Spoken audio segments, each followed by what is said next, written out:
¿Hay algún problema? No, profe, no creo que haya ningún problema. Listo, muy bien. Listo.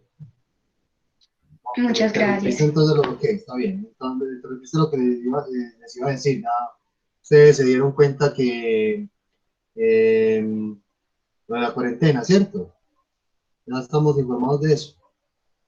Sí, profe. Sí, Ok, profe. Sí, listo. profe. Voy a tratar cómo se avisó ahí, parroquia. Bueno, les cedo entonces la palabra. Por favor, empiecen entonces.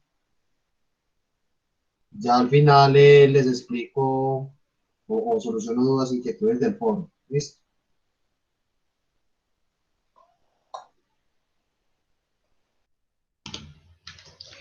Bueno, muy buenas tardes. El compañero Diego va a compartir pantalla.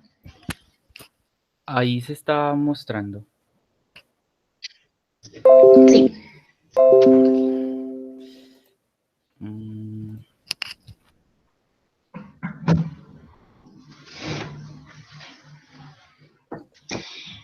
Bueno, nuestra investigación y exposición es sobre la teoría de los usos y las gratificaciones. Los integrantes somos Daniela Agudelo Patiño, Juan Diego Monsalve y Daniela Agudelo Arias. Diego, pasa, porfa. Bueno, ¿qué es? Entonces, esta teoría nos ayuda a comprender por qué y cómo las audiencias buscan activamente contenidos en los medios para satisfacer sus necesidades. Y el postulado primario de esta teoría es que las personas deciden qué medios y qué contenidos usar para obtener gratificaciones específicas. Y eso pues no es solo en relación a las audiencias con los medios masivos, sino también a las que pues conocemos como medios digitales. Entonces, esta teoría propone diferentes categorías en las que se enmarca el uso de los medios y establece que para cada tipo de necesidad de cada persona, existe un tipo de uso de los medios que puede satisfacerlas. Y pues que son en realidad las audiencias quienes toman las decisiones sobre cuándo ver o no ver un tipo de contenido. Pasa por fin. Entonces, ¿cómo nació esta teoría? Resulta que Herta Gerson en 1944 se hizo la pregunta ¿por qué se escuchan radionovelas? Entonces de eso sacó tres hipótesis. La primera, escuchar problemas de otras personas libera emociones. La segunda es que la satisfacción de las historias de vida tienen un final feliz. Y la tercera es el aprendizaje de cómo comportarse frente a los problemas similares. Entonces, pues ella se dio cuenta que pues esta investigación que en realidad las tres hipótesis tenían veracidad y pues este fue uno de los elementos que llevaron a avanzar a la idea de que las audiencias consumen medios buscando gratificaciones personales.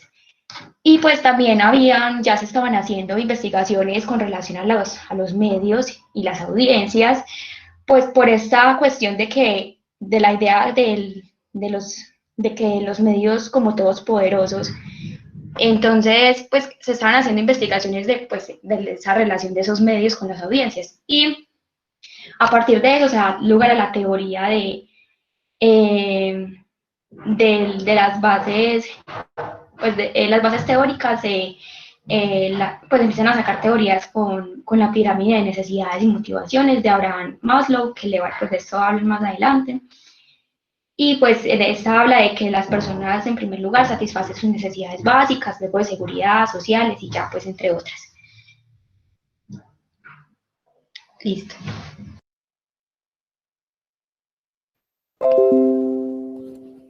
ahí me escuchan y están viendo. Me confirman. Sí, sí, Sí. Gracias. Bueno, a lo largo de esta teoría, y como nos hemos venido dando cuenta pues, de otras teorías que hemos visto, pues hay muchos autores que hablan y han propuesto varias pues, de estos, sí, como teorías y propuestas. Dentro de ellos tenemos a Elihu Katz. Él es un sociólogo de comunicación que nació en Estados Unidos en 1926. Él publicó un libro junto con Lasfield y es como un defensor también de estos espacios públicos. Ya como mencionó Daniela, esta teoría pone como en un, no sé si en un pedestal, pero sí en un lugar muy importante al público por su capacidad de elegir según sus gratificaciones. Entonces, este sociólogo, pues, él defiende mucho este espacio y sobre la interacción que tienen los medios y los individuos en la sociedad. Otro teórico de esta pues, teoría de las gratificaciones es Jay Bloomer. Él es otro sociólogo que nació en 1924. Él se desempeñó mucho en el ámbito político, pero también es un defensor pues del espacio público y del que los públicos, los consumidores tienen un papel relevante en la sociedad. Y además también del Internet, o sea, con esta nueva era pues de medios de comunicación del Internet, redes sociales, pues también los defendió. Y este es Michael Gurevich, que también es un sociólogo estadounidense que nació en 1931 y escribió varios libros con otros autores, como James Curran. Hay otros autores que también vamos a estar mencionando a lo largo de la exposición, como lo son Ludberg y Hulten. Ellos son dos críticos de medios y hay unas frases que ellos dijeron que son muy importantes, es que el receptor es quien determina primordialmente que un proceso de comunicación ocurra o no. Entonces, eso es básicamente como resume también un poco esta definición de la teoría de las gratificaciones. Porque, pues, en otras palabras, los individuos y la opinión pública tienen un poder respecto a los medios, ¿no? Como contradiciendo también otras teorías en las que ponen, pues, a los medios arriba, que controlan a los públicos. Aquí, pues, los públicos tienen una gran facilidad para elegir qué quiere ver.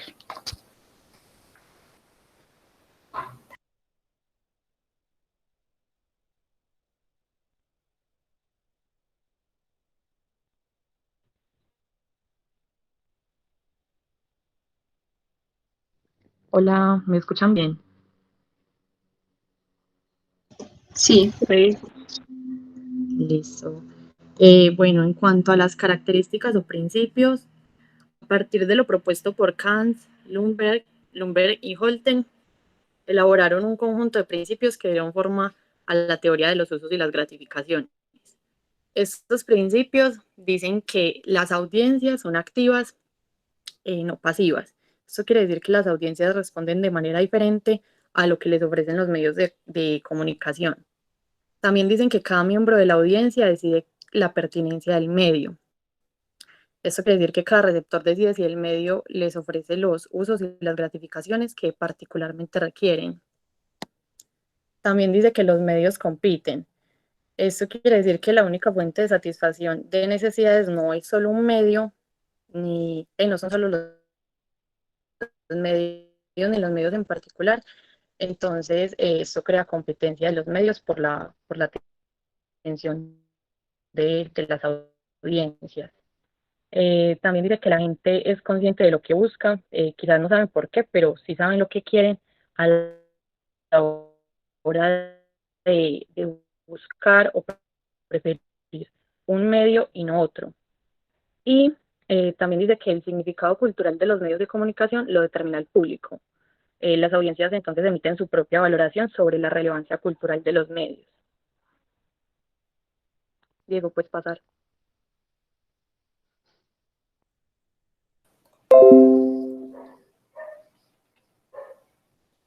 Bueno, según pues estas gratificaciones, otros autores como McQuell, Bloomer y Brown, en 1972, pues categorizaron las gratificaciones que las audiencias obtenían de los medios, es decir, por qué la gente, o sea, que obtiene al ver ciertos medios. Recordemos que medios no solamente pues es la televisión, sino que cualquier medio de comunicación, el periódico, la radio, las redes sociales. Entonces, que ellos clasificaron esto en 4 categorías.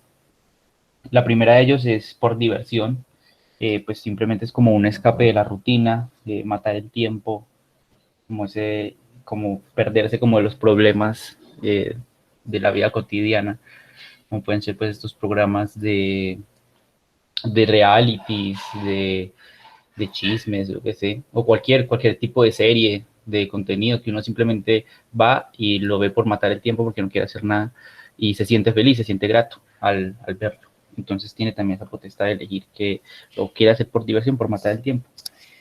Otras son las relaciones interpersonales. Es un concepto que ellos manejan mucho, que es la compañía sustituta. Esto poniéndolo como ejemplo en nuestra era COVID de pandemia, pues ha sido muy relevante, porque pues con esto de las cuarentenas, del aislamiento social, pues los medios de comunicación han sustituido como estas relaciones y nos han dado compañía, pues encerrados en la casa.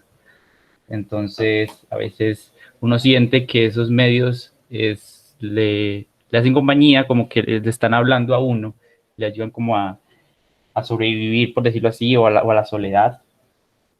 Cumplen una función social también con esto de las relaciones interpersonales. Y como vuelvo y digo, pues no solamente la televisión, en redes sociales, en youtubers, instagramers, pues uno se siente como que ellos están haciendo una especie de compañía sustituta, aunque no están con uno. Otra de las categorías que ellos dicen es la identidad personal, y esto pues tiene que ver como con uno se siente grato cuando está viendo algo que lo identifica. Por ejemplo, de los canales de televisión, como lo es Canal 1, por ejemplo, Noticias 1, pues sabemos que ellos no son tanto de derecha, entonces a los televidentes o consumidores que no somos de derecha, entonces nos va a agradar ver ese tipo de contenido y lo vamos a buscar. Pero otros televidentes que tienen pensamientos de derecha, capitalismo, seguridad democrática, en fin, entonces van a buscar otros medios como lo son RCN y se van a sentir gratos y felices que ese medio les diga las cosas que les está diciendo. Esto tiene que ver con sentirse identificado. Y lo otro es la vigilancia del entorno, que es más de lo que está sucediendo a nuestro alrededor, como comprender. Vuelvo y pongo el ejemplo de esta era COVID, pues saber cuáles son las medidas que están dando, cuando hay cuarentena, cuando hay pico y cédula, y pues qué podemos hacer por las personas que perdieron el trabajo, por ejemplo. Entonces estas son las 4 categorías que estos autores habían mencionado en las gratificaciones, dependiendo pues que el público determinaba pues el tipo de contenido y cómo lo consumía y por qué lo consumía, pues porque lo hacía feliz, dependiendo de esas cosas. Aunque después vinieron otros autores a dar otras categorías que ya la compañera les contará.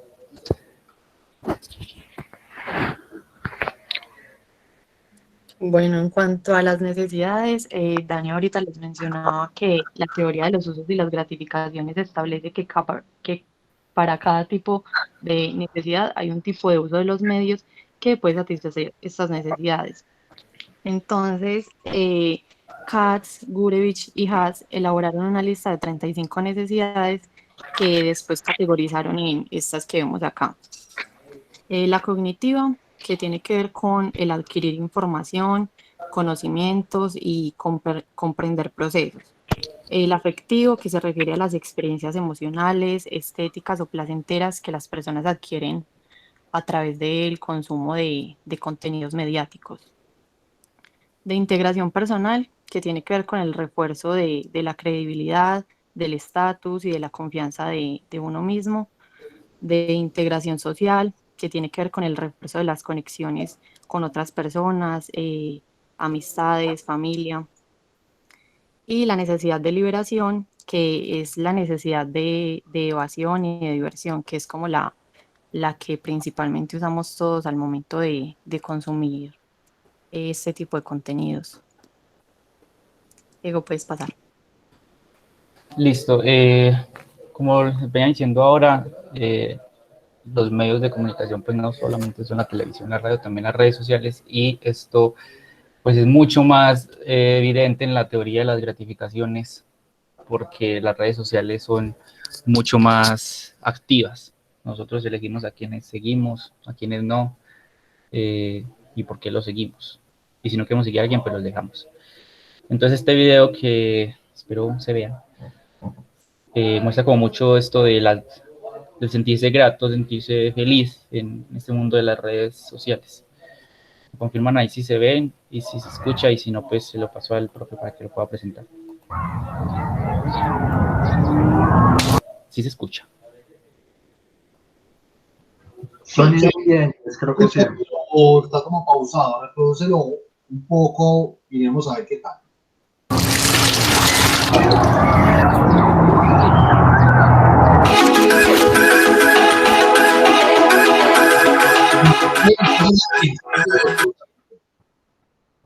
¿Cómo? Perdón.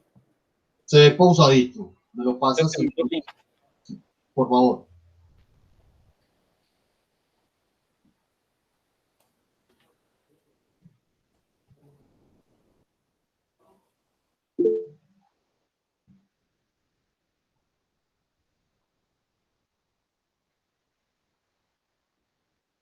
Muy bien, les comparto pantalla.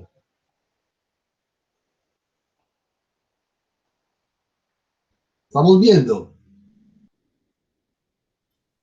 Sí, señor, ahí ya se está viendo. Ok, muy bien.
Bueno, ahí vemos como pues independientemente de que nuestra vida sea o no como la mostramos en redes sociales, igualmente nos genera gratificaciones.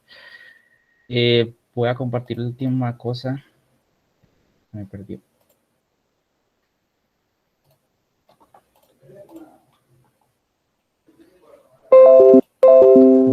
confirman ahí si se está viendo. Sí. Sí, claro. Listo, ya así como para ir generando una discusión en cuanto a esto de las gratificaciones, hay un caso muy famoso que pasó hace varios años, que creo que todavía está ahí como en la cosa política. Es este caso de Cambridge Analytica. Para los que no saben, Cambridge Analytica es una empresa de análisis de datos. Lo que ellos hicieron fue que en el tiempo pues de las elecciones de Donald Trump, no en estas que perdió, sino en las pasadas, en el 2016, donde ganó, ellos habían recopilado datos dependiendo de las gratificaciones de los usuarios en Facebook. Es decir, lo que comparten, lo que le dan me gusta, lo que publican en su muro. Entonces, dependiendo de eso, ellos desarrollaron un tipo de algoritmo que hacía clasificar a las personas, pues a los ciudadanos de Estados Unidos, dependiendo de sus gustos. Entonces los ponían en ciertos perfiles, como por ejemplo el protector. Entonces las personas que compartían o tenían cierta afinidad con proteger a su familia, con quererla, entonces la ponían en este perfil, el protector. El aventurero, las personas que compartían mucho de viajar, de querer, los ponían en cuanto pues a este perfil. Lo que hicieron con esos algoritmos es que este algoritmo se han hecho muchas investigaciones, se han hecho muchas investigaciones y se ha encontrado que es muy, muy preciso, peligrosamente preciso, incluso con solo 10 me gustas o 10 interacciones, el algoritmo es capaz de definir tu personalidad mejor que tus compañeros del trabajo. Con solo 150 interacciones, el algoritmo es capaz de predecir tu personalidad mejor que tus propios padres. Y con 300 interacciones, el algoritmo puede saber tu personalidad, básicamente quién eres, mejor que tu pareja. Entonces, por poco lo sabe mejor que uno mismo. Y con esas informaciones es como una huella digital.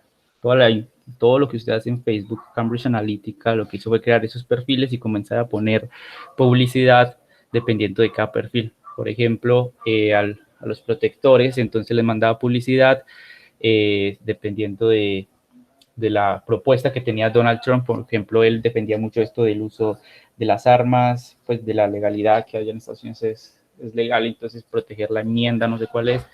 Entonces le parecía que hay que proteger a sus familiares, que hay que hay que usar armas. Entonces, dependiendo les desaparecía esas publicidades. ¿Para qué? Para que cambiaran su opinión de voto o para que ni siquiera cambiaran, sino para cogerlos, para llamarlos a que votaran por él. Esto pues es algo que genera un poco como de discusión en frente a estas gratificaciones, a qué tanto estamos manejando nuestras gratificaciones, porque estas empresas como Facebook, Cambridge Analytica, saben controlar nuestros gustos, nuestra personalidad, y con eso pues pueden ejercer control como lo es elegir a un presidente. Entonces, con esto queremos como abrir un pequeño debate. ¿Qué piensan ustedes? Si realmente todo esto que les mencionamos, de que el público supuestamente pues tiene un poder en relación a sus gustos, a sus gratificaciones, a lo que lo hace feliz, pues realmente el público sí tiene el poder, o de todas maneras los medios siguen teniendo un control, como lo veíamos en Cambridge. ¿Qué opinan ustedes? Mira, pues por mi parte yo opino lo siguiente, mira, se sabe que respectivamente la persona es receptiva frente a lo que quiere creer.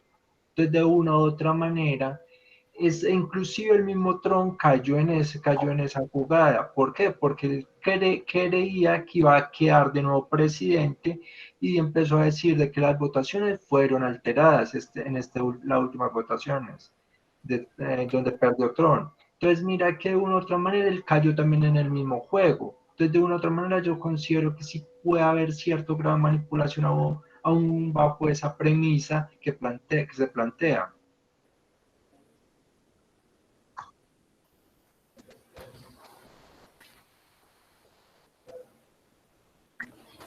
Claro, de alguien más. No sé por decir. Muchas gracias, Edna. Yo sí creo también que caemos en manipulación de acuerdo a esos algoritmos porque nos dan lo que necesitamos, o lo que buscamos o lo que nos interesa.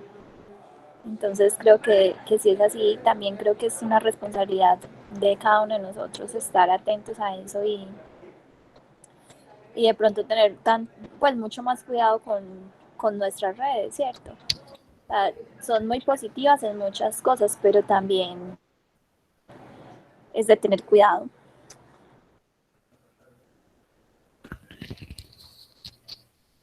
Listo, gracias. A ver, ¿qué más comentarios, preguntas tienen los demás para los compañeros expositores de los usos y gratificaciones?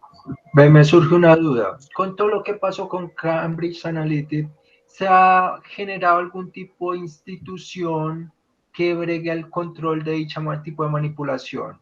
¿O hasta el momento no ha habido una institución o lo que es una entidad que se encargue como velar contra ese tipo de manipulaciones específicamente? Pues no sé ya en este tiempo cómo irá ese caso, porque ellos fueron a juzgados y todo eso. Pero no sé si lo hayan creado algo así, pero igualmente se pueden salir por la tangente y sacar esos datos, porque igual son como datos públicos. Entonces es muy fácil analizar la personalidad. Sí, por ejemplo, hace poco, nomás ayer la noticia era precisamente sobre todo lo que tiene que ver las redes sociales, Facebook, Instagram, WhatsApp, que normalmente uno da permisos ya para lo que la manipulación de los datos y se están abusando de esa manipulación de datos porque tienen bases de datos de millones, de miles de millones de suscriptores. Entonces, a la larga todavía yo creo que hay como cierta... como intención de control, pero a la vez evasión. Entonces no sé qué opinan respectivamente o qué opinan ustedes. El compañero Fernando levantó la mano. Sí, lo que pasa es que, como haciéndole el aporte también a la pregunta del compañero, yo creo que eso también somos nosotros los que aceptamos, ¿cierto? Porque hay una plataforma ser gratis, ¿cierto? Como Facebook, Instagram, WhatsApp, no son totalmente gratis, ¿cierto? Porque vos cuando aceptas los términos y condiciones estás diciendo que dejas que la empresa sea la información y que lo utilices con ciertos fines. Lo que uno sí hace, por ejemplo, con el Facebook, no sé si los otros se dejan, es uno como desactivar muchas cosas para que no le parezca, por ejemplo, lo que suele suceder, muy común que vos busques algo en Google y que en Facebook te resulte la publicidad de lo que estabas buscando. Eso también yo creo que es de que uno tiene que ser consciente es que cuando está utilizando alguna aplicación o algo, no es de totalmente gratis y que lo que está aceptando, todo lo que uno dice aceptar términos y condiciones, es lo que uno está aceptando. Y la ley colombiana, el tema de tratamiento de datos permite eso, ¿cierto? Te dicen que van a tratar tus datos según esas condiciones de la empresa y que vos lo estás aceptando. Claro, es que eso depende pues, del usuario si las acepta o no. Uno normalmente las acepta porque pues, casi que no tiene otra opción, como esto que pasó con WhatsApp y Telegram, que muchos usuarios comenzaron a migrar a Telegram. Pues usted lo puede hacer, pues si no quiere aceptar las políticas de WhatsApp, entonces vaya a Telegram. Y también después está en eso también pues habla de esa teoría. El usuario sigue teniendo también ese poder. Si no las quiere aceptar, pues elija otras. Sí, pero entonces básicamente sí estamos como obligados a aceptar esos usos, pues esos términos y condiciones, pues por lo que pues ya se ha hablado, entonces si no lo queremos aceptar, pues simplemente entonces no utilice la aplicación. Ya sabemos entonces que estos datos los utilizan y pues incluso Facebook ha recibido muchas demandas también, Google, pero pues la información la siguen utilizando. Y creo yo pues que con respecto a las gratificaciones, esto sí nos nubla como a como que nuestra opinión vaya a otras perspectivas, porque entonces lo que encontramos en las redes es lo que queremos ver, entonces estamos como metidos en una burbuja de que nosotros tenemos la razón y encontramos todo lo que nos gusta, pero en realidad el mundo es más amplio y es el juego de control que diría yo que en el que en ocasiones se cae, de no explorar más y ver otras opiniones, otras opciones, sino solamente lo que ya el algoritmo sabe que queremos ver y con lo que muchas veces nos conformamos.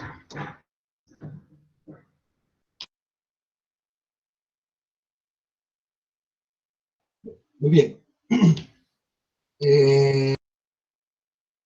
Perdón,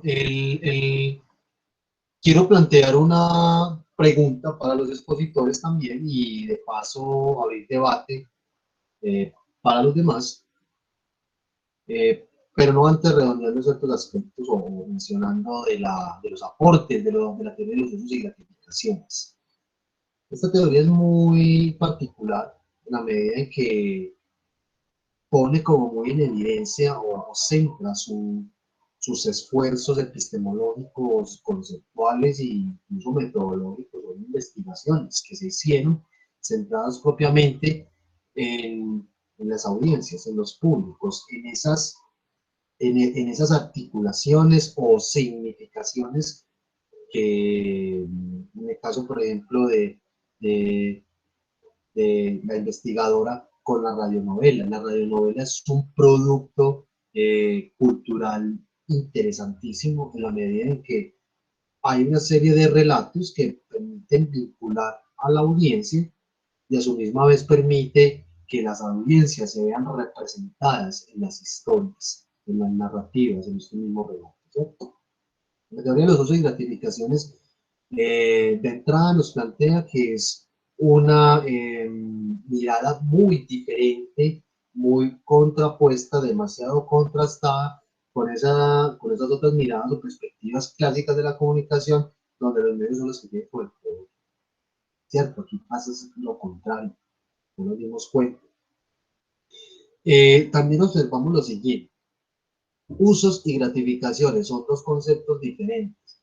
Una cosa es cómo yo uso la información que consumo y las gratificaciones se entienden como la satisfacción de una serie de necesidades que de acuerdo a la pirámide de Maslow, que mencionaron ahí unos aspectos, las necesidades cognitivas, emocionales, de interacción social, etc. Esas gratificaciones hoy por hoy han fluctuado un poco, aunque vemos en el escenario de las comunicaciones digitales y las redes sociales, por ejemplo, y con el clip de video que los compañeros nos compartieron, ¿qué significa entonces estar constantemente posteando información propia en nuestros propios perfiles de redes sociales? ¿Cuáles son las gratificaciones que obtenemos? Los usos los identificamos, ¿cierto? Muy bien, entonces, estas teorías, muchachos, que si bien se cimentaron los usos de gratificaciones se pensó desde la lógica de los medios de comunicación masivos, radio, prensa, televisión, en parte cine. Hoy por hoy seguimos hablando de esos usos y gratificaciones en ese mismo aspecto de los medios de comunicación de masas y con una variante, las comunicaciones digitales, es decir, espacios virtuales y redes sociales. Y hoy por hoy también, dentro de los estudios más contemporáneos, retomando elementos de los usos y gratificaciones, están los dispositivos móviles. No solamente las redes sociales, qué uso le estamos dando a los dispositivos tecnológicos y qué gratificaciones generan, ¿cierto? A través de la diversidad de aplicaciones y de otros recursos que nos dota o que nos provee los dispositivos móviles, por ejemplo, ¿cierto? Dispositivo móvil se puede entender como un computador de bolsillo, portable, que puedo cargarlo a cualquier lugar, ¿cierto? Muy bien, en ese sentido, chicos, pregunta para los expositores y esa pregunta también va a derivar a ampliar un poco la discusión con los demás compañeros. ¿Qué entienden ustedes, si sea poco, más o menos o mucho, de ese concepto de los algoritmos, ya que mencionaron el tema de las redes sociales? Entonces, ¿cómo creen ustedes que los algoritmos, un concepto que se viene mejorando mucha importancia últimamente, cómo se articula a los usos y gratificaciones en el contexto de las redes sociales? Es decir, los algoritmos, cómo se ve reflejado los usos y gratificaciones desde la creación y desde la puesta en marcha de un algoritmo, cualesquiera que sea. ¿Qué creen ustedes? Profe, yo estaba pensando, y ahora lo que decían acerca de que, pues, cuando uno accede a una red social y es gratis, uno acepta todo esto, pero en realidad si nos ponemos a ver, independientemente de que las redes sean gratis o no, en el momento en el que nosotros creamos una cuenta, ya estamos dejando un montón de información, independientemente de que demos, pues, información privada o no. Por ejemplo, yo creo que acá varios deben tener, pues, cuenta en Netflix, en Disney, en lo que sea. Eh, el algoritmo de estos programas funciona en relación a lo que uno anteriormente ha visto. Entonces, sí, uno se pone a ver las cuentas de diferentes personas, se va a dar cuenta de que a todos nos recomienda cosas diferentes. Y lo más probable es que en mi cuenta yo vaya a ver la mayoría de las cosas que me recomiendan, porque pues lo hace con base a lo que yo anteriormente he visto, entonces lo más probable es que me guste ver eso y lo vea. Y para mí va a ser gratificante. Y para mí, pues yo voy a decir, esto fue algo que yo decidí ver, pero en realidad el algoritmo está trabajando para lo que hablábamos ahora, los medios compiten, está trabajando para tener mi atención por encima de otro medio o de otra red. Entonces, en realidad así funciona con todo, igual es en Facebook, en Instagram, según a lo que uno le dé me gusta o en donde uno pues pase más el tiempo, es lo que nos va a seguir mostrando. Así también es como funciona el algoritmo de TikTok, que es según lo que uno, pues si uno reproduce todo el video, entonces ya sabe que te gustan ese tipo de videos, y si le das me gusta, entonces sabe que te gustan pues más ese tipo de videos que otros. Lo que uno pasa rápido, eso no te lo vuelve a mostrar. Y así funcionan todas las redes sociales, así funcionan pues todos estas plataformas. Muy bien, Daniela. Profe, yo Es importante, ya te doy la palabra, Junior. Sí, hay una particularidad con las redes sociales, y sobre todo con lo que mencionas de las publicidades, de las informaciones personalizadas, de acuerdo a unos usos, unos consumos que tú realizas, ¿cierto? Ya las gratificaciones, recordemos que las entendemos como la satisfacción de necesidades que no propiamente de pronto están insertas en el contenido mismo, sino que nosotros las tenemos, las esperamos, y que tanto los productores de contenidos y los productores los realizadores de los mismos medios de comunicación deben de entender. ¿Cómo cree usted, cómo vamos a creer nosotros que entonces la mente del creador de contenido, del realizador, del productor audiovisual, en este caso de los medios de comunicación, de la televisión, por ejemplo, piensa que una serie nos va a satisfacer a nosotros, una telenovela, un mismo noticiero? Es como escudriñar cognitiva y psicológicamente en las audiencias para entender de alguna u otra manera esas gratificaciones, esa satisfacción de necesidades que podemos lograr con diversidad de productos de informaciones, con el mismo mensaje. Sí, John Edison. Profe, es que mira, por ejemplo, lo que tiene que ver con el tipo de negocio de las redes sociales, de todo esto ha sufrido una escalabilidad a través del uso de la inteligencia artificial. Pero resulta que eso lo que genera es que cada microuniverso de cada persona se confirme y se ratifique. Y ciertamente eso no altera la homogeneización cultural a nivel general. Esa es la pregunta que surge. Porque Okay. si se está generando un microuniverso y los medios están apoyando la aprobación de ese microuniverso, ciertamente la homogenización se vería también afectada. Entonces, digamos que tiene unas ventajas o desventajas. Perdón, me quedó como una molestia aquí, recuerdo ya. Chicos, mira, yo pienso que el tema de las industrias culturales y la cultura de masas, que eso viene desde la escuela de Frankfurt, estamos hablando de la cultura como productos. Hoy por hoy observamos de que existen diversos productos culturales, entre esos están más redes sociales, diversidad de formatos, narrativas, en fin. Lo cierto es que más allá del mismo formato, hay que mirar es el contenido, cómo ese contenido, esa información se articula o comporta o tiene ciertos elementos de la cultura y cómo inciden en las sociedades, cómo afectan, por ejemplo, la identidad, la concepción de sí mismo. Ustedes hablan muy recurrentemente de los estereotipos o de arquetipos estéticos, ese tipo de cosas.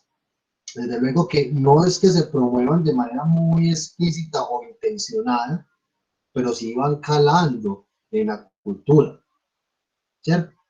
Ustedes también están mencionando algo que me parece muy importante tener en cuenta, ya te doy la palabra, Fernando, y es como la libertad en el uso de estas herramientas, de estas aplicaciones, de estos recursos. Lo que pasó recientemente con los términos de aceptación pues, de WhatsApp, de los servicios de WhatsApp. Indudablemente, no es una vulneración a los derechos individuales o ciudadanos, en términos de la protección de la información, sino que básicamente lo que te dijeron aquí fue, usted al aceptar los términos de uso de este canal de comunicación, de esta aplicación, nosotros podemos hacer uso de cierta información personal tuya que tú deposites o compartas en las redes sociales que hacen, de las cuales pues están paquetando, WhatsApp, ¿cierto? Facebook, Instagram. Es una minería de datos, muchachos, eso en realidad pues es contraproducente, ¿cierto? ¿Cuál era la opción? No aceptar. Pero aquí estamos hablando de algo y es de las comunicaciones y de las informaciones de carácter social. Es que eso debe de tener responsabilidad social. Es decir, ustedes también mencionaban ahorita algo que creo que es urgente, que es más que una institución, más que una entidad, deben existir cada vez más unas políticas que no solamente garanticen los derechos de las audiencias, de los públicos, de los usuarios, sino que también regulen en parte las comunicaciones. Pero bien observamos el caso de Cambridge Analytica. Es una vulneración así, tajante y directa de la información personal. La minería de datos es una cosa impresionante, ¿cierto? Y que hoy por hoy, y eso lo sabemos nosotros, y nosotros de hecho somos pedagogos comunicativos o de medios. Cuando le decimos a alguien, ve, deja de compartir tantas cosas en Facebook, en redes, ¿cierto? Un ejemplo, en Instagram, porque todo, hasta qué punto nuestra vida privada es pública. ¿Qué queremos contarle al mundo? Todo va quedando ahí. Y que estos algoritmos que básicamente son una serie de acciones desde la misma programación con los que se estructuran las redes sociales, básicamente operan de la siguiente manera. Un algoritmo se traduce en una acción que yo como usuario puedo realizar. Un me gusta es un algoritmo, ¿cierto? Ese tipo de reacciones. Y hay otros muchos más especializados que van orientando tus consumos, tus usos y las mismas gratificaciones que vas obteniendo a partir de los usos y consumos de esas informaciones. Ahí es donde uno plantea elementos que eso es como el final de la asignatura y es hasta qué punto nosotros podemos construir audiencias críticas y reflexivas. Una audiencia crítica no es aquella que critica que, bueno, eso es muy feo, esto es muy malo, no. No solamente es eso, sino con la capacidad de decidir qué consume y cómo lo consume. De responderle al realizador, al productor, por ejemplo, de televisión, en el caso de los medios de comunicación, vea, esto está mal, me parece que esto está mal por esto y esto. A su misma vez, en el escenario de las redes sociales, las comunicaciones digitales, hoy por hoy, y desde hace un tiempo para acá estamos asistiendo a ¿qué? A producciones de la comunicación de informaciones y de contenidos, donde son unos usuarios cada vez más empoderados, más activos, en la producción de información de carácter alternativo e independiente, ¿cierto? Diferente a la lógica de los medios, o a la lógica de estos grandes productores de informaciones. de contenido, ¿cierto? Surgen también inquietudes para seguir reflexionando al respecto de, ejemplo, los influencers. Es que ser influencer, muchachos, no es que sea solamente muy chévere. Ustedes se dieron cuenta que por ejemplo, en el contexto de la pandemia, hubo una serie de influencers, ¿no? Donde hablaban del tema del COVID, del coronavirus. Y eso, desde luego, que afecta la percepción y las acciones colectivas que realizan estas comunidades de usuarios, porque al fin y al cabo son personas, son ciudadanos. Hay que poner mucho cuidado con eso. Entonces creo que más que instituciones que regulen, deben existir una serie de políticas, que a veces no entendemos que las políticas son centros, instituciones, entidades que las hacen y ya, no. Eso viene desde un aspecto gubernamental, donde se disponen de ciertas instituciones para que esas políticas sigan caminando y se regulen. Y eso es una urgencia. ¿Qué está pasando en el contexto de las fake news y de la desinformación, de la posverdad? ¿Sí? Entonces, ahí van a quedar muchas preguntas, compañeros, dentro de la perspectiva de los usos y gratificaciones que nos estamos ocupando de hablar de esto en estos momentos, para seguir reflexionando y plantear acciones que mitiguen precisamente esas contraproducencias. Lo cierto es que no todas las gratificaciones son malas. Y de hecho son gratificaciones que cada vez más están anudadas a unos hábitos o a unas prácticas o a unas acciones más cotidianas que pueden resultar muy interesantes también de analizar. Hay un caso como lo que está pasando con estas plataformas de streaming, Netflix, Prime Video, entre otras, donde están ya cada vez más abocadas a las series. ¿Cierto? Las series logran crear comunidades de fans muy interesantes que también les permite incidir sobre los mismos contenidos. Pero bueno, también hay personas que están aprendiendo de las series. Yo me vi una serie, probé que está marcada en un contexto histórico determinado y aprendí eso. O te llevó a consultar otras cosas. Esos universos narrativos son interesantes en esa medida. Son, creo que, otras posibilidades también de obtener otras gratificaciones. Sí, John Edison, tú ya me imagino que dejaste la mano alzada y ya hiciste No, tu pregunta. No, profe, iba a comentar una cosita más que me llamó la atención de la exposición. Ahí mencionaron lo que era el impacto de las novelas, que eso reflejaba aspectos culturales de cada región.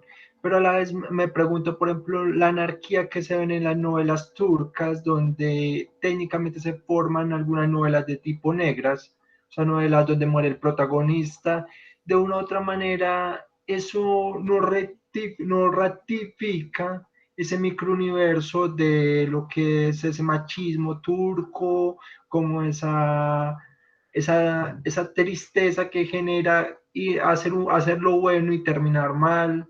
O sea, no sé hasta qué punto, como, bueno, hay cosas que son buenas, porque hay unas novelas turcas que tienen un buen guión, pero hay otras que tienen como, en contraste a lo que estamos acostumbrados de que los buenos siempre ganan, generan como un contraste fuerte al respecto.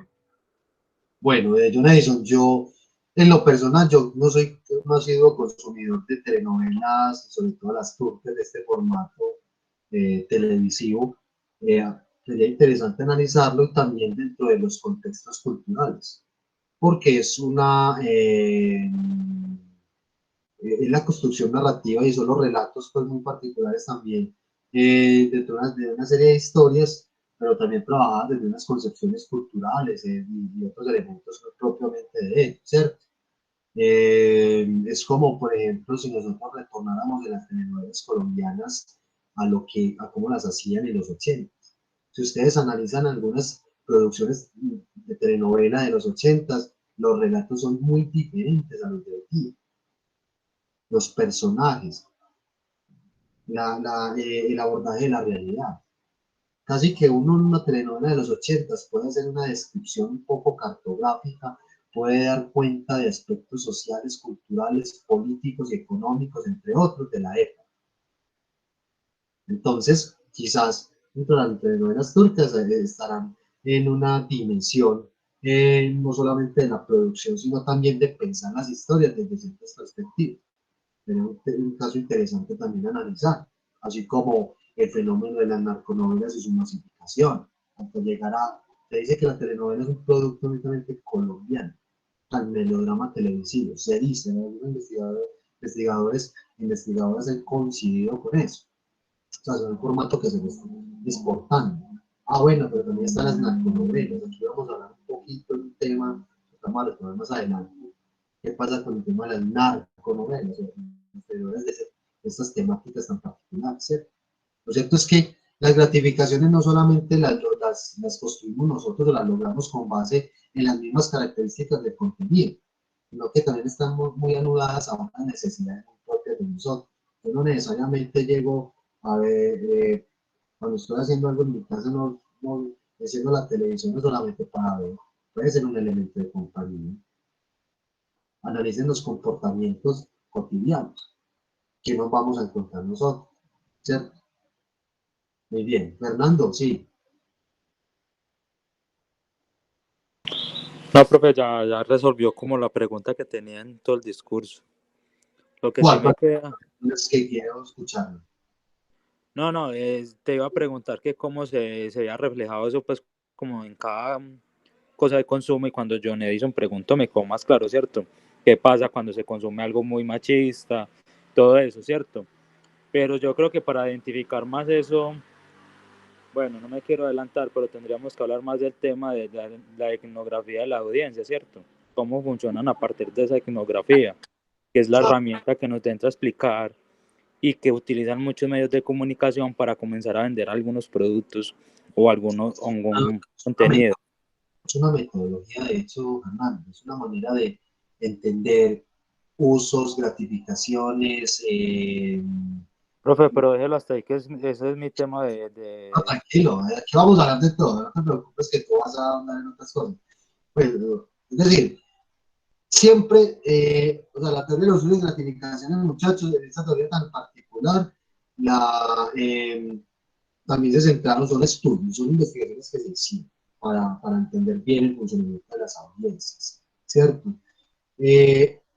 Para cada producto televisivo, de comunicación, hay que hacer estudios pues, de impacto, de rating, de audiencias, de edición, ese tipo de cosas.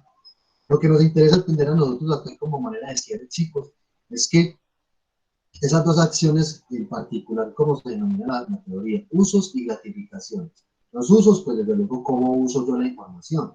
Pero bueno, a ver, ¿cómo es que se usa eso? ¿Cómo se ve? Pues propiamente, muchachos, en las actitudes, en los comportamientos, en percepciones que nosotros realizamos en la cotidianidad de la vida a partir de lo que vemos en la pantalla o lo que leemos en la prensa, lo que escuchamos en la radio, lo que consumimos de las redes sociales y a la misma vez producimos, ¿cierto?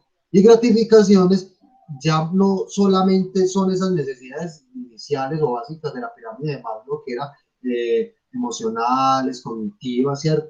Yo puedo aprender cosas, a la misma vez puedo desaprender, me puedo desinteresar, me puedo divertir, puedo llorar, puedo ponerme melancólico, en fin, qué cantidad de cosas puedo obtener yo a la hora de consumir ciertos productos. A eso se refiere básicamente la gratificación.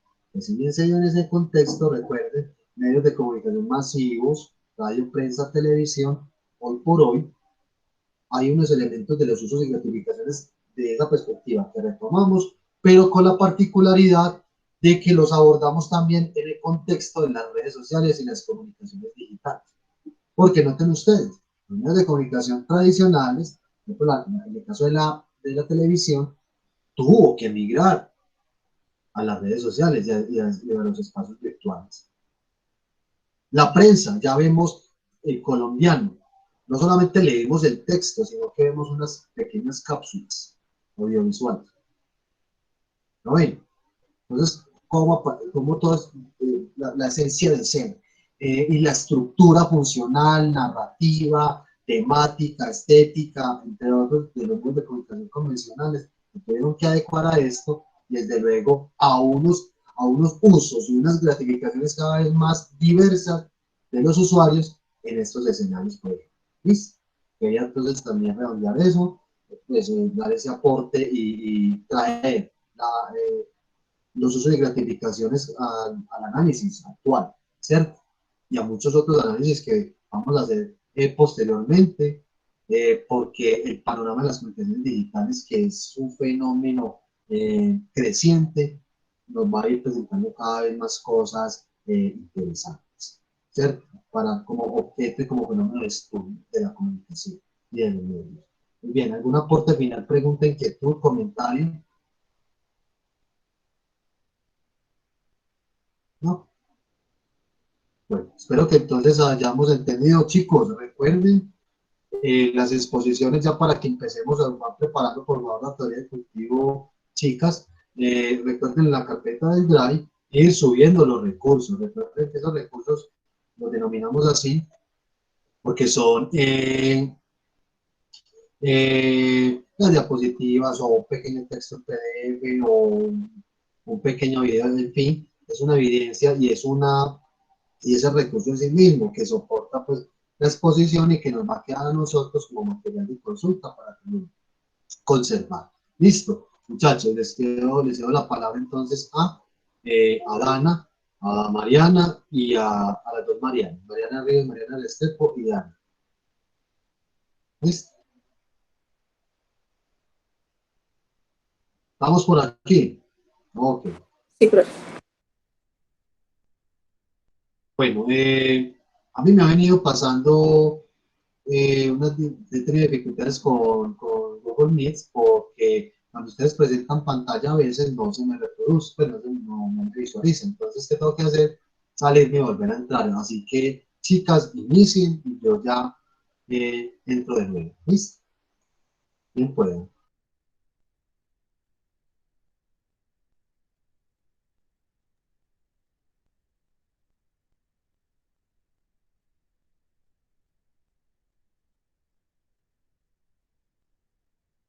Danita. Perdón.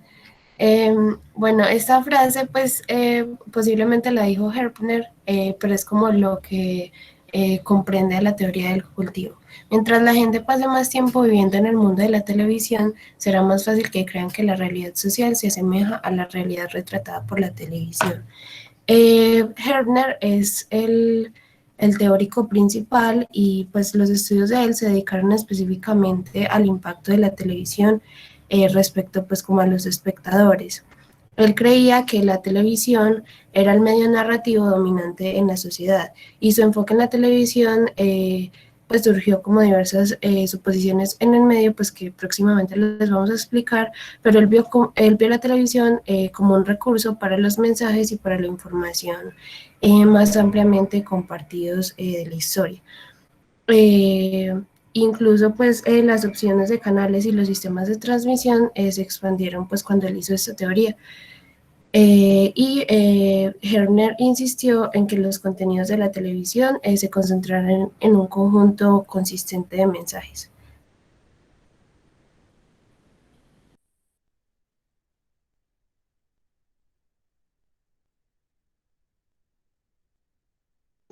Bueno, entonces ya vamos a adentrarnos en el origen y el contexto. Esta teoría tiene como base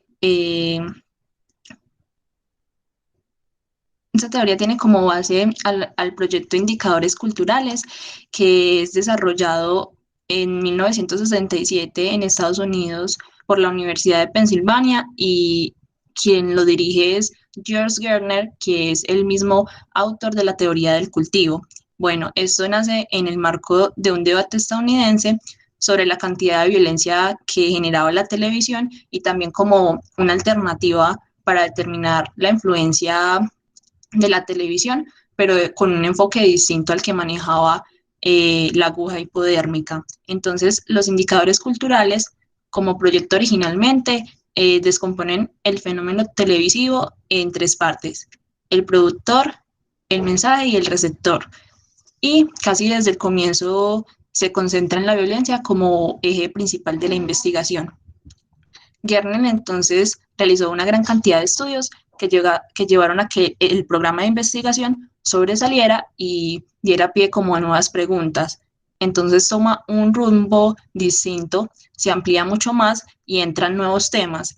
Por ejemplo, se dio cuenta que la televisión contribuía a las concepciones de la audiencia y sus acciones, como el género, los grupos minoritarios, los estereotipos, la ciencia, la familia, los alcances educativos y la política. Eso entonces dio pie a que él lograra acumular una gran cantidad de base de datos que utilizó para refinar pues la aproximación teórica que luego él denominaría como teoría del cultivo, cuyo propósito pues era ayudar a entender las consecuencias de crecer y vivir en un ambiente en el que dominaba la televisión.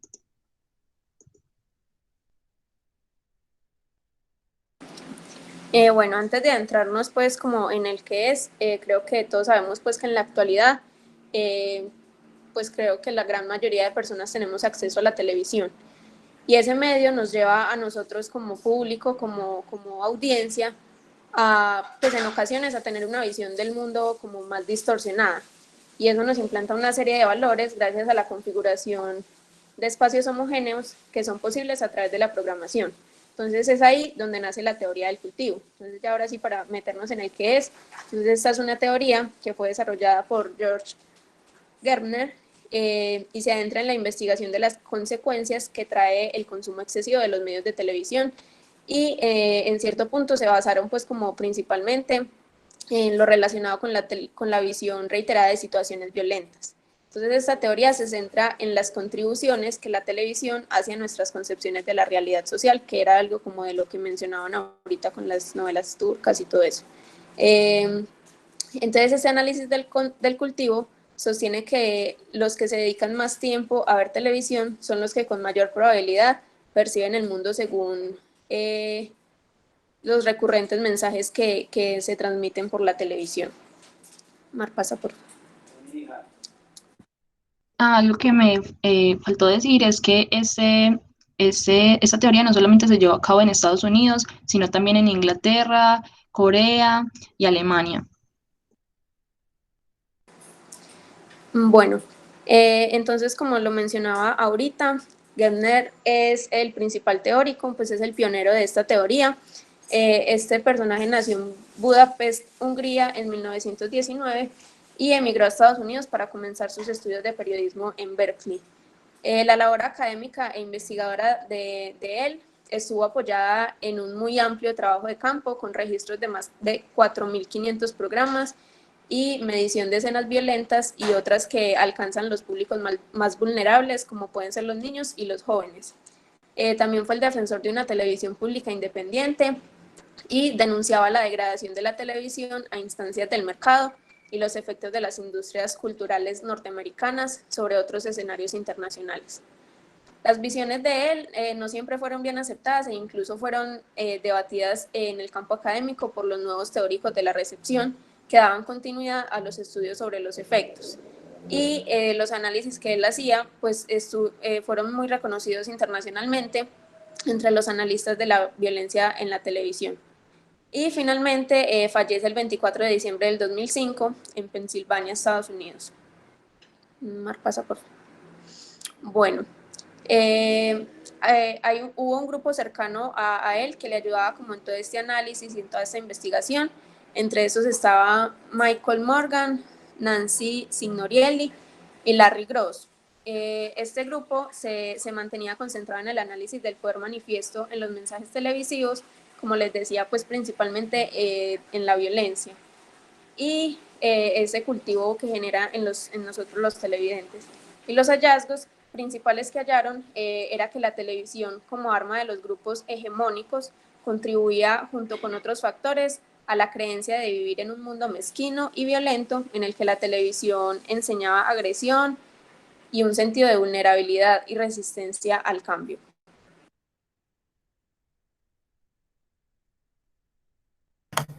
Bueno, los fundamentos teóricos, pues Herner, él, como ya saben, pues él se centró más que todo en la televisión, pero en la parte como violenta que afectaba la percepción de nosotros, pues como tal de la realidad, ¿cierto? Él realizó un estudio sistemático sobre la violencia en la televisión y para ello analizó los programas de 1967 y 1968, ya que consideraba la televisión como la agencia cultural más ampliamente compartida y la que podía definir con mayor visibilidad los símbolos culturales. Eso muestra una especie de reciprocidad debido pues a que él creía pues que los patrones de mensajes sistemáticos de la televisión podían reflejar valores culturales presentes en la sociedad. Entonces esto quiere decir que pues esta reciprocidad muestra que pues como que la televisión muestra lo que somos, pero nosotros nos formamos con lo que vemos. Bueno, y con esta primera medición nació también un banco de datos que se ha ido pues recopilando como a lo largo del tiempo, a lo largo pues de 40 años de investigaciones acerca pues como de la premisa principal de la teoría del cultivo que aún sigue vigente. Herbner también realizó una gran cantidad de estudios relacionados con la teoría del cultivo que lo llevaron a que el programa de investigación sobresaliera y diera pie pues como al surgimiento de nuevas preguntas y a que empezaran a contrarrestar como tal algunas premisas de esta teoría, que más adelante pues se las vamos a mencionar pues cuáles son como las críticas sobre todo respecto a la audiencia. Por ello también comenzó el interés en investigar pues como otros temas en los cuales la televisión contribuía a las concepciones de las acciones de la audiencia. Y también como no solamente este fenómeno ocurría a través de la televisión, sino a través de otros mecanismos, pues como el internet, el cine y pues otros medios de influencia. También gracias a la información recolectada, los niveles medidos del programa adquirieron importancia y pudieron ser un indicador comparable con otros indicadores sociales o económicos, como estadísticas del crimen en el mundo real, las situaciones de violencia, el desempleo y la pobreza. Bueno, hay varios elementos que influyen dentro de esta teoría. La primera es la representación no real. ¿Cómo así? Es como, o sea, en la televisión nos muestra algo que no es fiel a la realidad. Entonces nosotros nos creemos esta realidad y creemos pues que la vida real es así y no. Entonces la televisión influye en cómo nosotros percibimos la realidad. Básicamente es eso. Nos da pues por medio como de los programas de las propagandas y todo eso un concepto pues de realidad que no existe. Bueno, también está, pues un factor que para esta teoría influye mucho es el consumo y la exposición a la televisión, porque pues según ellos, mientras más consumían, más pues posibilidades había como de influencia, ¿cierto? Pues debido como a la exposición. A los consumidores se les llamaba consumidores intensos y consumidores livianos. Los consumidores intensos eran los que se mantenían pues como, pues que ya su vida se regía como en torno a la televisión, y los livianos son pues como los que consumen pero de manera normal, podría decirse. Bueno, otro elemento que influye es el síndrome del mundo cruel, que es, pues esto se basa más que todo en la televisión violenta. Este síndrome nos explica que pues este es como un fenómeno de la violencia relacionado pues con el contenido de los medios, que hace que el espectador cree que el mundo es más peligroso de lo que realmente es. Entonces pues se mete pues como en una especie de, por decirlo así, paranoia, donde el mundo pues no es de la misma manera. Bueno, también está el efecto doble que se hizo por Doppler, donde el emisor refuerza el mensaje a partir del medio para que el receptor lo absorba con mayor facilidad, o como que lo absorba doblemente. De ahí pues el nombre. Entonces, por ejemplo, con la violencia, este efecto hace que el entorno violento se refuerce en la pantalla, por lo que la persona asume el mundo, pues asume que el mundo es igual de violento a como se ve en la pantalla, y esto ya lo considera pues como una situación normal. Y bueno, la última, pues el último elemento es el elemento de integración y resonancia, que a partir pues como de estudios posteriores en 1970 se empezó pues como a observar esto del mainstreaming, y ocurre pues cuando los televidentes que son intensos, pues o sea, los que consumen mucho, eh, que tienen diferentes puntos de vista, al final, pues como que esta resonancia hace que se integren todas las opiniones y empiecen a pensar igual, pues, o a percibir el mundo de manera, pues, similar. Y ya.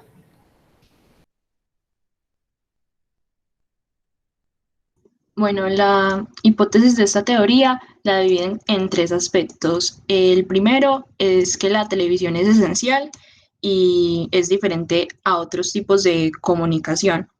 En ese sentido, pues Gerner argumentaba que mientras la religión y la educación habían sido pioneros en las influencias sobre las tendencias sociales, ahora la televisión era quien se encargaba de imponer como nuevas imágenes y mensajes que eran más compartidos a nivel de historia.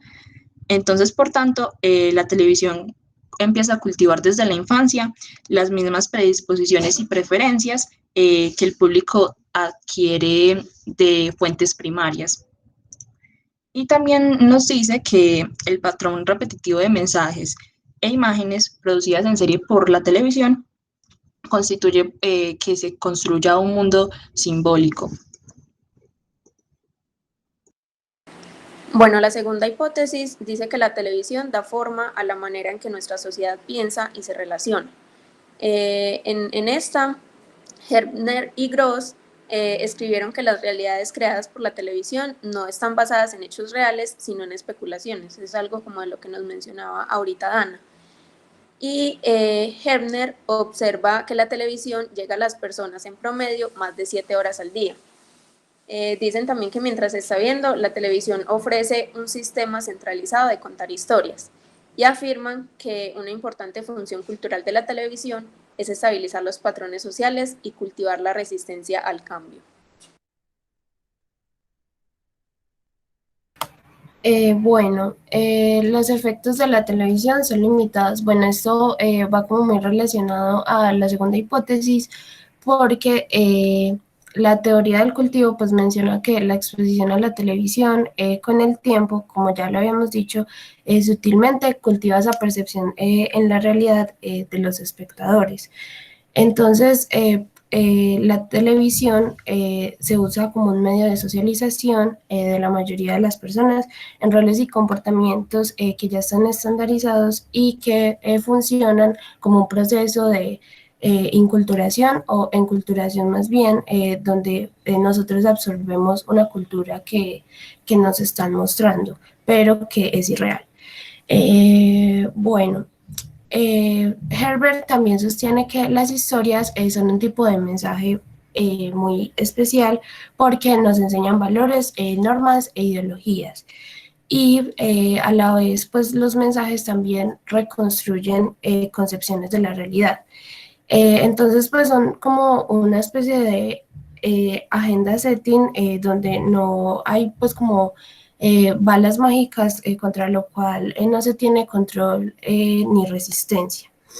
No significa que los mensajes, pues esto no significa que los mensajes puedan cambiar como tal ideas, creencias o prácticas, sino que ayudan a definir y a mantener los términos del discurso entre la gente. Esto no afecta lo que la gente piensa, sino sobre qué piensa y cómo lo piensa la gente. La televisión también pues, es considerada como una parte estable de los estilos de vida y perspectivas del individuo. Es capaz de ligarlo con un mundo más grande al suyo, mucho más amplio, donde todo es como mucho más alcanzable para el espectador.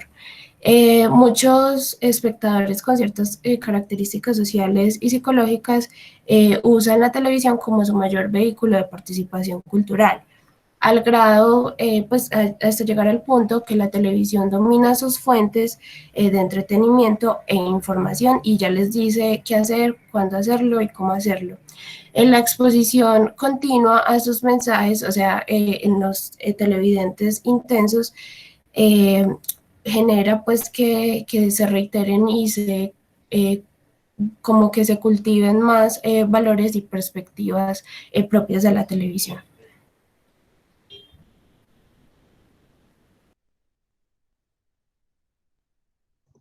Bueno, entonces para determinar el alcance que tenía este fenómeno, realizaban un análisis que se divide en dos. El primero, entonces, empieza con el estudio del sistema de mensajes que se presenta en la televisión. Eso pues a través de los patrones más recurrentes, estables o dominantes del contenido, que en la mayoría de los programas pues se dan a través de las imágenes estables y de los valores que se vuelven casi que obligatorios para el consumidor regular. Entonces, digamos que la exposición repetitiva de eso cultiva entonces las imágenes estables y compartidas que tienen sobre la sociedad. Y para tener en cuenta este análisis, entonces se tomaban 4 elementos del contenido en el mundo simbólico. Está qué es importante de lo que estamos viendo, qué es correcto, incorrecto, bueno o malo, qué se relaciona con qué se relaciona y cómo. Entonces, por ejemplo, si tenemos en cuenta la serie de Juego de Tronos, ahí nos podemos extraer varias conclusiones. La primera es que normalmente la piedad no es una actitud que los demás asuman como normal. La segunda es que las personas más ingenuas o inocentes suelen ser manipuladas y que el altruismo entonces apenas existe y que las muestras de amistad están guiadas más que todo por intereses políticos o económicos. El segundo paso para el análisis, entonces, es valorar el tiempo que una persona ve televisión. Entonces, Gardner decide clasificarlo en 3. Light, que es de 0 a 1 hora al día, Medium, que es de 2 a 3 horas al día, y Heavy, que es más de 3 horas diarias. Entonces, el método que utilizaban para ese análisis, para poderlo realizar, era la encuesta. Esto, pues, formulaban una pregunta en relación con alguna percepción que se creía que la televisión cultivaba y en algunos casos se comparaba con la respuesta real.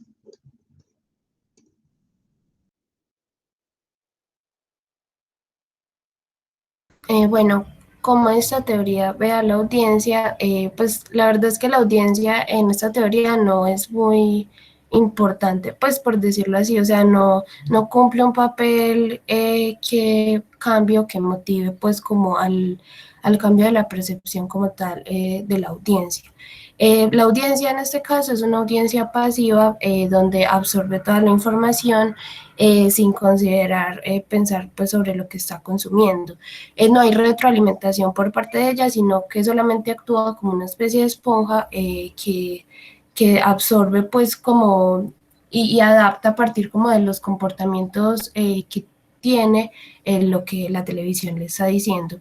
La audiencia pues al fin de cuentas solamente se encarga de recibir y de replicar eso que recibe. Porque Herbner no está interesado como tal en el impacto de ningún mensaje o en las percepciones de los espectadores e individuales de esos mensajes, sino que él quería como tal pues evaluar como al emisor, a la televisión como tal, analizar a esto, entonces dejó de lado de alguna manera la audiencia. Mar, ¿puedes bajar? Bueno, sin embargo, actualmente pues esta teoría pues no está como pues todavía sigue vigente. Entonces, actualmente pues se han considerado como otras maneras de incluir a la audiencia, haciendo pues como que esta pueda influir pues como en la gama de medios en las que un individuo puede exponerse en mayor o en menor medida. Y por ende, pues se podría como estipular un nuevo tipo de teoría del cultivo, porque anteriormente habían pues como pues entre las cosas que más se criticaban respecto a la teoría del cultivo sobre la audiencia era que ellos trataban a la audiencia como pues como seres no pensantes, como seres que no pues podían como discernir o tomar decisiones propias, sino que todas sus decisiones estaban premeditadas por el consumo de la televisión. Y también el hecho de mirar la televisión en conjunto y no pues como programas y tipos de formato, sino pues como que meterla toda en la misma bolsa.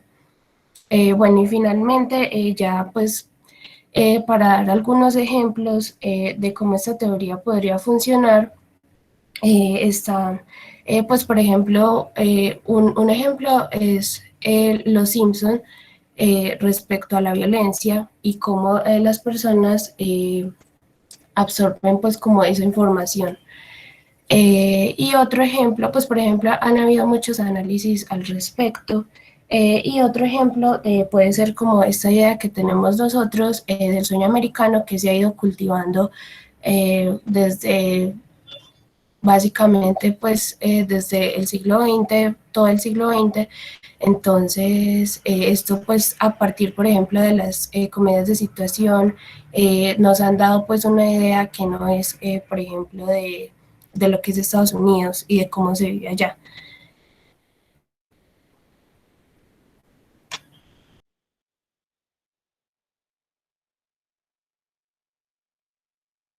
Bueno, entonces vamos a darles paso a un video que básicamente nos habla pues de esta teoría, nos amplía un poquito más el panorama.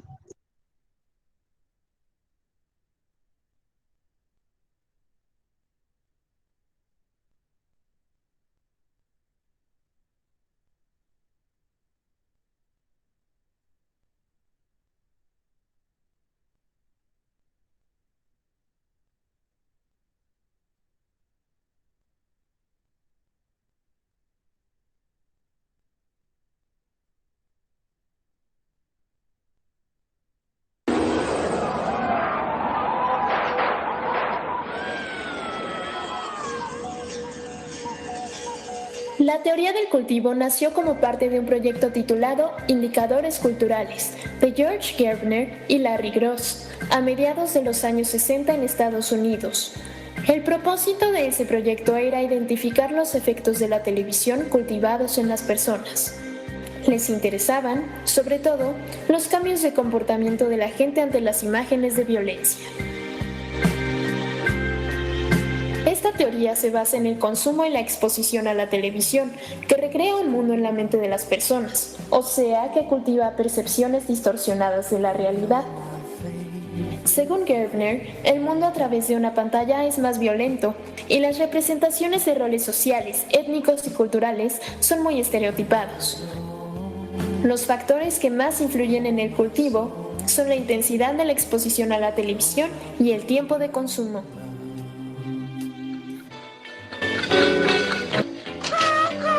El Mean World Syndrome, o síndrome del mundo malo, genera una concepción pesimista y paranoica del mundo en las personas cuyo consumo es constante y excluyente, y esto provoca en ellos actitudes antisociales y violentas. El Double Dose Effect, o efecto doble, ocurre en aquellas personas que viven experiencias paralelas a lo que ven en televisión, pues ya están involucradas en un entorno violento que se ve reforzado por lo que ven en la pantalla. Por lo tanto, la persona cree que el mundo real es igual de violento y asume que es normal. Sin embargo, la teoría del cultivo también tiene limitaciones. Lo que más se le critica es que Gerbner no considera todos los aspectos de la naturaleza humana y sus relaciones en el estudio, ya que la televisión no es el único medio al que estamos expuestos. Y dado que somos seres inteligentes, somos capaces de usar nuestro propio criterio para percibir la realidad y decidir hasta qué punto permitir que lo que vemos en una pantalla influya sobre nosotros. Con una serie de dudas, la influencia de la televisión es muy grande. No obstante, la hipótesis principal de esta teoría sigue siendo válida, ya que sí es un hecho que la realidad no es como la representan la mayoría de los medios masivos, y que el estar expuestos a ellos afecta nuestra capacidad de socializar. You're the piece of gold that flashes all my.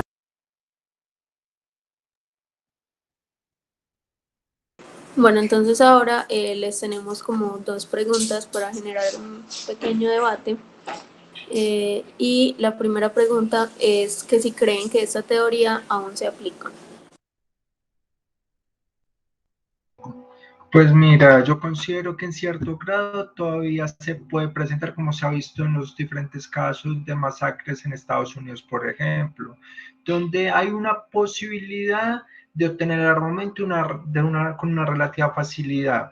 Y las personas cada vez están en busca de mayor grado de emoción para liberar más adrenalina. Y si esto lo sumamos a ciertas patologías de carácter psicológico o mental, genera un cóctel peligroso, que es lo que actualmente sucede en Estados Unidos con las masacres y en otras regiones a nivel mundial donde se han enfrentado masacres. Entonces yo considero que, bueno, y no solamente eso, por ejemplo, lo que ha pasado con actores muy famosos que han muerto de forma catastrófica por, digamos que por X o Y razón, tratar de imitar lo que en lo que en las producciones audiovisuales se hace, como le pasó a Paul Walker. Entonces, digamos que todavía yo creo que hay cierta vigencia en la teoría, pese a que la teoría fue planteada hace bastante tiempo.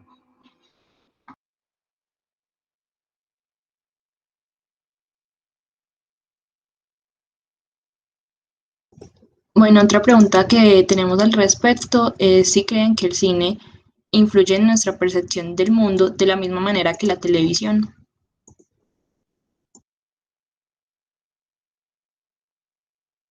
Bueno, esto lo decimos pues sobre todo en relación con el cine, pues porque por ejemplo el internet, si bien consumimos actualmente muchas cosas a partir del internet, pues y de las redes sociales nos han dado la posibilidad de opinar y de ser un poco más democráticos, mientras que el cine de alguna manera como que influye más, pues o sucumbe más como a nuestros pensamientos, pero de una manera inconsciente. Bueno, qué pena ahí de nuevo yo meter la cucharada, pero mira, yo considero que el cine tiene un efecto que es un poquito lo que llamaríamos como programación neurolingüística, ya que la persona se sumerja en lo que es todo un contexto cinematográfico, valga la redundancia. Entonces, de una u otra manera, sí hay cierta persuasión que se le hace a la persona. Y a diferencia en la casa que nosotros vemos en monitores relativamente pequeños, hay fuertes aspectos de distracción, entonces digo que la concentración en el cine es más alta, entonces sí puede generar un mayor impacto. No sé qué opinan los demás compañeros.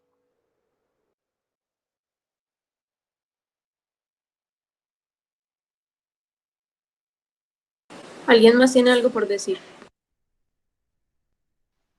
¿Hay alguna pregunta, algún comentario?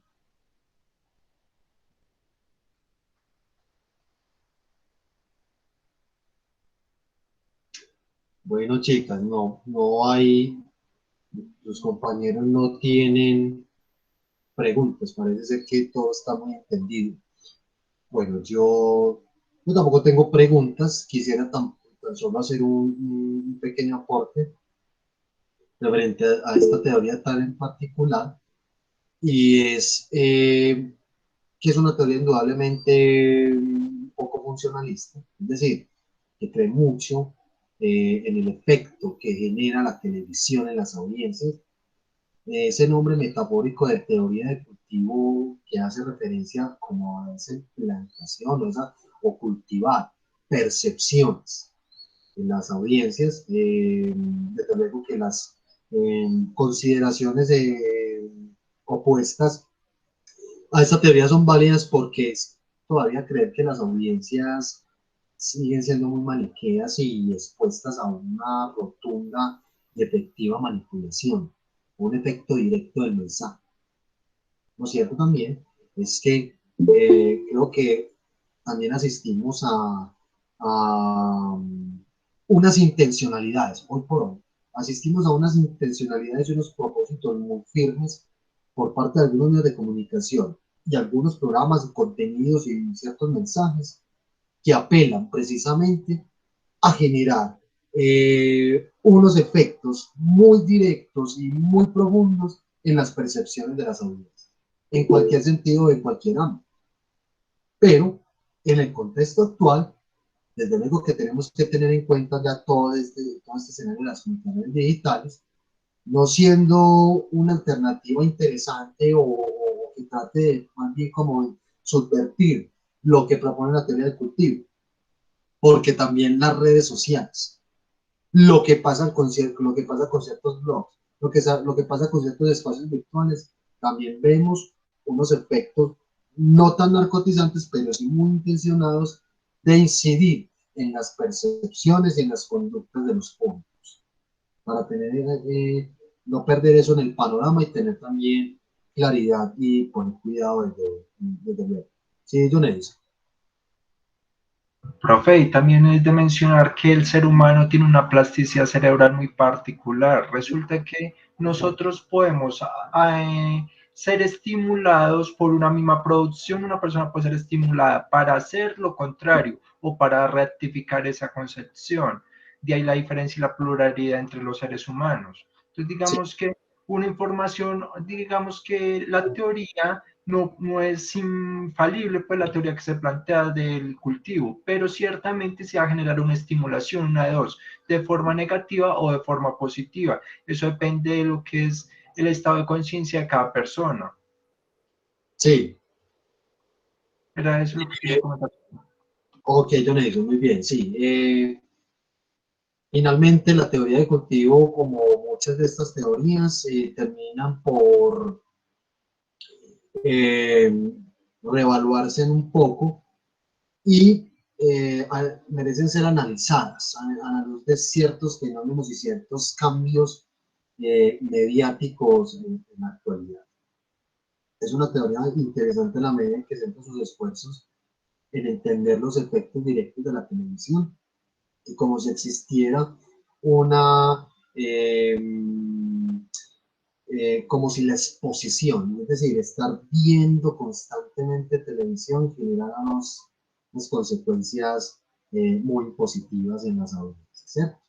Muy bien. Esa era la aporte que yo quería realizar con respecto a la exposición, muy bien explicada. Y no tengo pregunta alguna, chicos, o algún comentario adicional. De nuevo pregunto si tienen alguna inquietud, alguna opinión, alguna percepción que quieran compartir finalmente al resto. ¿Alguna pregunta que le quieran hacer a las compañeras expositoras? Chicos. Profe, pero ¿usted cree que eso sea cierto? Pues, o sea, que la televisión impacta tanto en nosotros que somos incapaces de controlarlo. No, pues se creía en el momento. Gärtner creía eso. O sea, como dije, mencioné ahorita, la teoría del cultivo tiene una orientación un poco funcionalista porque consideraban que la exposición prolongada y que todavía de alguna u otra manera la televisión tenía un efecto narcotizante en las audiencias, que ellos creían que la gente se comportaba común y cotidianamente de esa manera, pues a partir de lo que consumía. Y que es una teoría que podemos decir de que no tiene una vigencia en la actualidad tal cual como fue planteada. Tiene de pronto algunas consideraciones que sí valen la pena ser analizadas a la luz de hoy, pero era una orientación, un pensamiento de época que al fin y al cabo se hizo como investigación y que se llegaron a esas hipótesis para considerar de que sí, la televisión sí genera estos efectos en los públicos y que de alguna u otra manera cultiva percepciones, afecta la cultura, entre otros ámbitos, ¿cierto? Pero lo cierto es que podríamos entonces, a la luz de hoy día, y dadas las características de esta teoría en particular, de que hay elementos que sumamente han cambiado, dado el panorama. ¿Listo? ¿Listo, Dan? Profe, Pregunta, sí. y no solo la cultura, sino también pues como tal el pensamiento individual, porque yo siento que el efecto de la televisión sigue siendo narcotizante, pero ya es como progresivo, pues, y ya eso hace que nosotros como que percibamos menos ese cambio, pues sí, o sea, como que no es tan intenso, por decirlo así. Sí. Además, con algo adicional que es que no seguimos siendo audiencias contemplativas. Ya ha cambiado mucho eso. Es decir, nosotros seguimos viendo televisión de la forma convencional, frente a la pantalla. Pero los consumos han cambiado demasiado y que nosotros cada vez más lo que vemos en la televisión ya tenemos la posibilidad de validar. Por ejemplo, buscando en internet algo que se nos dice. Miren el ecosistema comunicacional en el que estamos hoy día.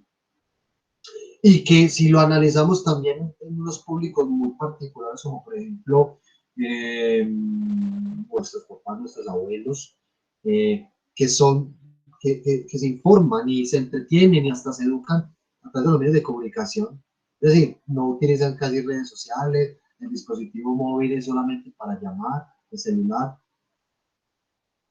Creo que ya hay demasiadas herramientas conceptuales y han habido una serie de cambios de que también les ha permitido a estas audiencias en particular, a estas personas que estoy mencionando, por ejemplo, eh, son capaces un poco más de desdeñar lo que dicen los medios. Es decir, dicho de esta manera, ya no tragan tan entero, un poquito, ¿cierto? Pero es porque el ecosistema comunicacional ha cambiado drásticamente. Sí, por aquí tenía Fernando en la mano alzada. Sí, profe, que eso me hace recordar mucho la película, no sé si te acuerdas de la campaña del no contra la dictadura Pinochet, ¿cierto? Como el efecto que genera la televisión para la toma de decisiones, pero es una afectada como la personalidad de cada individuo, ¿cierto? Como que le da razones de ver lo que estaba pasando de otra manera. Y es como cómo se juega con una campaña novedosa, porque en esa época no era normal hacer un estilo de esa campaña, ¿cierto? Exactamente. Que esa es la transformación que ha tenido la televisión de también meter campañas y meter las inducciones del consumo, porque más que cambiando nuestra personalidad, yo creo que hoy en día los medios de comunicación se enfocan más a inducir al consumo que a cambiar esas ideologías. Sí. Fernando, de hecho, es una muy buena recomendación para que vean la película, muchachos, está en Netflix. Una película interesante para analizar desde nuestro quehacer y desde nuestra perspectiva, sobre todo también desde dentro de lo publicitario. Muy interesante. Lo cierto, Fernando y compañeros, es que, bueno, hay que entender también otros elementos del contexto, asuntos de la política, asuntos culturales, sociales, que todo eso al fin y al cabo se conjuga en la realidad de los medios en una época determinada. Nosotros hace poco una serie de discusiones muy pertinentes frente al presunto canal de la presidencia, ¿cierto? Es decir, las alocuciones presidenciales y sobre todo en el contexto de la pandemia, hay un programa que se llama Prevención y Acción. Y ese programa propiamente presidencial se pretendía construir, estructurar, hacer como un canal de televisión. El tema era que no solamente es un asunto de la necesidad de alimentar la opinión pública con información veraz y sobre todo necesaria en todo este tema de la salud pública, sino que son espacios que cada vez más de alguna u otra forma se piensan estratégicamente para manejar o ser direccionados políticamente o ideológicamente. ¿Lo ven? Es decir, hay un tema ahí de controversia con el supuesto canal presidencial. Yo puedo estar hablando, mi discurso puede estar trabajado y ser construido y ser realizado frente a un tema en particular, pero hay otros, puedo meter microrelatos, ¿cierto? Puede hacer una especie de manipulación temática, estética, conceptual, propiamente mediática, para ir agregando o ir pues insertando ir direccionando precisamente el discurso del tema pues que nos compete a todos, ¿cierto? Entonces, muchachos, creo que la teoría del cultivo lo que nos deja también son reflexiones en términos del papel que sigue, el papel que desempeña actualmente la televisión y cómo se conjuga, cómo se articula en el escenario de las comunicaciones digitales, es decir, la existencia y el uso constante de las redes sociales y otros espacios digitales y virtuales, ¿cierto? Muy bien, muchachos. ¿Claros hasta ahí? ¿Algún comentario, opinión final? Dana, respondo tu pregunta. Fernando, tus inquietudes, sus comentarios. John Edison, expositoras. Sí, profe, por este lado todo está claro, profe. Ok, muy bien, muchachos. Entonces, ya como para que nos vayamos, ¿tienen alguna duda con el foro? Recuerden que, de acuerdo con concertación de evaluación, el foro se propuso para ser realizado entre este 5 de abril, lunes 5 de abril, hasta el 12. Hay un espacio de 8 días. ¿Listo? Profe, pero es que en el foro parece que es que había plazo hasta el 5 de abril para subirlo. Es un error. Es una notificación que no sé por qué sale, pero no, a ustedes no les imposibilita participar. O sea, he lidiado con eso para quitarlo, pero dentro de la configuración del foro, con los días propuestos, tú puedes interactuar. Listo.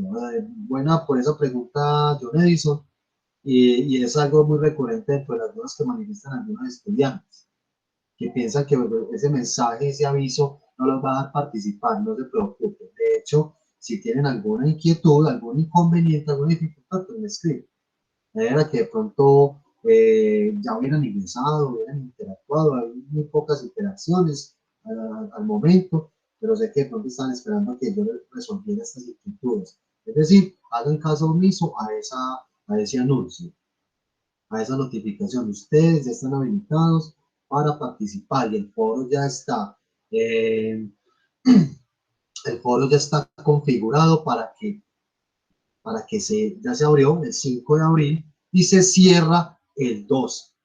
El próximo lunes 12 a las 11:59 de la noche se cierra. La que yo va a participar el martes no lo va a dejar. Listo. No va a dejar ingresar. Y la recomendación que yo quería, pues, ya para que nos vamos a hacer es, muchachos, no lo dejen para lo último, porque es un foro de discusión y los foros de discusión se alimentan con base en ¿qué? Pues en las opiniones y las percepciones del otro. Entonces, la recomendación es que lean bien las preguntas, primero respondan y, por ejemplo, lo van a hacer hoy y ya puede ser en la noche de hoy o mañana, ya le retroalimentan a los compañeros. ¿Cuántos? Los que ustedes quieran.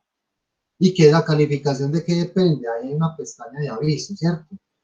Aquí, rápidamente, yo lo tengo aquí abierto, les voy a mostrar. En esto, acá, en los avisos, les va a mostrar, aquí me sacó rápidamente, ingreso, porque lo tenía abierto y no hay actividad ahí, entonces, muchachos, el aviso es lo siguiente, la nota. Ustedes van a tener 3 siempre y cuando respondan las preguntas. Listo, ahí ya tienen su 3 asegurado. 0 si no participan. Claro. Y el 5 es, si usted responde las preguntas problematizadoras y también empieza a retroalimentarle a los compañeros. De esa manera vamos a calificar este foro. 0, 3 y 5. Listo. Mire que a mí me sigue apareciendo, de hecho, el foro. Hay un mensaje, ya han interactuado con él y sigue apareciendo esto lo van a omitir, listo. O sea que entonces no hay ningún problema, compañeros, para que pierdan miedo, no tengan cuidado con eso. Y lo más importante es que disfruten el espacio, que se sientan muy cómodos y que nos permitamos conocer las miradas del otro. ¿Sí, Dani? Profe, pero o sea, se supone que uno lo hace con base a lo que hizo en la exposición, pero como no hemos terminado las exposiciones, pues nosotros, por ejemplo, no sabemos el resto de las otras teorías. Los compañeros que no han expuesto pueden mencionar algún aspecto simple o dar algunos visos de la exposición. ¿Listo? O sea, podemos informar de lo que trata el tema de manera muy breve y con base en eso respondemos. ¿Listo? Es una cosa muy sencilla, no es que tengamos que vamos a colocar con la exposición ahí para entender el concepto, para entender todo el tema o la teoría, por ejemplo, sino mencionar algunos aspectos del tema que ustedes están trabajando, así nos lo hayas expuesto, de tal manera que también nosotros nos podamos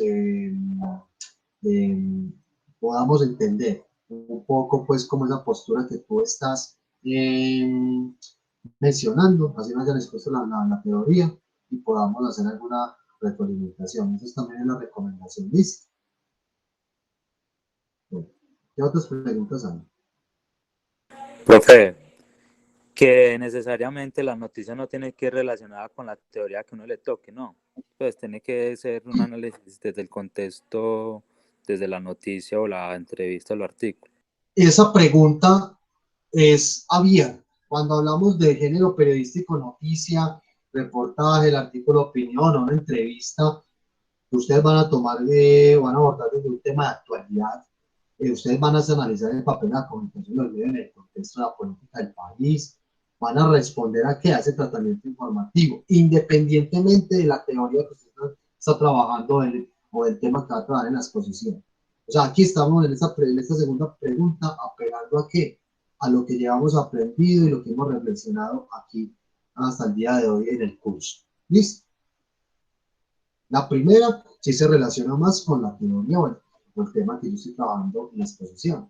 La segunda ya es un poco más global, que apela a su capacidad de crítica, reflexiva, de abstracción de lo que tú consideras hasta el momento recepción. ¿Listo? Respondo a tu pregunta, Fernando. Y chicos. Sí, profe. Listo, muy bien. ¿Qué otras preguntas hay, muchachos?